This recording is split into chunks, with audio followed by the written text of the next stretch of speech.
Pinatay si Isbosyet. Ika-4 na kabanata.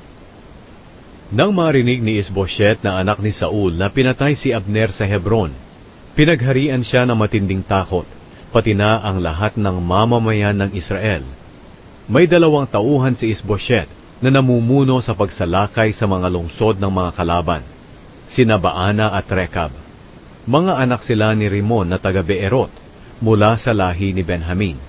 Ang Beerot ay sakop ngayon ng Benjamin, dahil tumakas ang mga unang naninirahan dito papuntang Gitaim. Hanggang ngayon, naninirahan pa rin sila roon bilang mga dayuhan. Ang isa pang anak ni Saul na si Jonathan ay may anak na nalumpo, si Mephiboset. 5 taong gulang ito nang dumating ang balitang napatay sina Saul at Jonathan sa labanan sa Jezreel. Nang marinig ng tagapag-alaga ni Mephiboset ang balita, binuhat niya ito at tumakas. Pero dahil sa pagmamadali, nabitawan niya ang bata at nalumpo.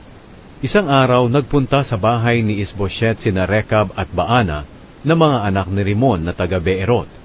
Tanghaling tapat nang dumating sila habang nagpapahinga si Isbosyet. Pumasok sila sa bahay na kunwari kukuha ng trigo.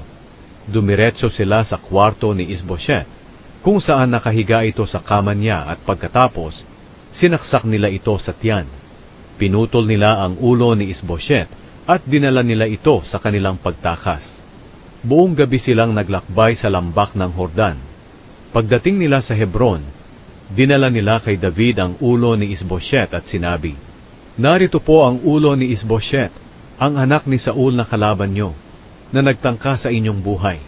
Sa araw na ito, ipinaghiganti kayo ng Panginoon laban kay Saul at sa angkan niya."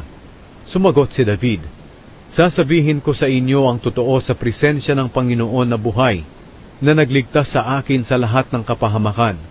Noon ay may taong pumunta sa akin sa Ziklag at sinabing patay na si Saul. Akala niya'y magandang balita ang dala niya sa akin. Sa halip, ipinadakip ko siya at ipinapatay. Iyon ang gantimpalang ibinigay ko sa balitang inihatid niya sa akin. Ngayon, anong gantimpala ang ibibigay ko sa masasamang taong gaya nyo, na pumatay ng isang inosenteng tao sa sarili nitong tahanan at sa sarili niyang higaan? Hindi ba't nararapat na patayin ko kayo para mawala na kayo sa mundo?" Kaya iniutos ni David sa mga tauhan niya na patayin sina Rekab at Baana, at sinunod nila ito. Pinutol nila ang mga kamay at paa ng magkapatid, at ibinitin ang kanilang katawan malapit sa imbakan ng tubig ng Hebron. Pagkatapos, kinuha nila ang ulo ni Isbosyet at inilibing sa libingan ni Abner sa Hebron.